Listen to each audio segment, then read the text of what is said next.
We've just boarded a Turkish military helicopter here in Izmir, which is taking us across to NATO ships patrolling in the Aegean. It's part of a mission to collect information and surveillance to combat the smugglers who've been sending migrants across to the Greek islands.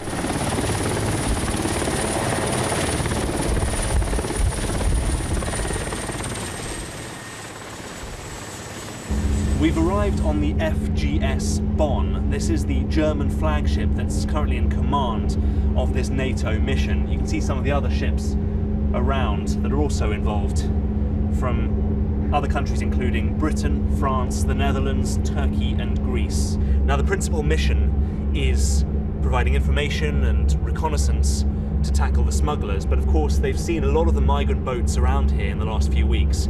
But when those migrant vessels are spotted, they're not actually intercepted by the NATO ships. The information is just passed on for the Coast Guards to take action. Bei der Steinbrecher melde mich als neuer Posten Schanz, keine besondere Wahrnehmung auf der Schanz. Meldung, Hauptkopf bei der Steinbrecher, neuer Posten Schanz, keine besondere Wahrnehmung auf der Schanz. This NATO mission was launched in response to a crisis that saw over 1 million migrants arrive in the European Union last year and already 150,000 this year.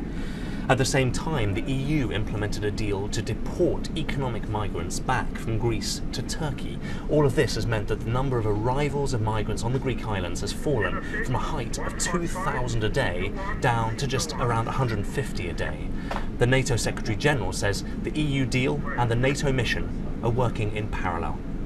We are actually helping implementing the agreement between the European Union and Turkey, because part of that agreement is of course to control the borders, and we are helping not least the Turkish Coast Guard to control their borders and to turn back boats and to cut the lines of human smugglers.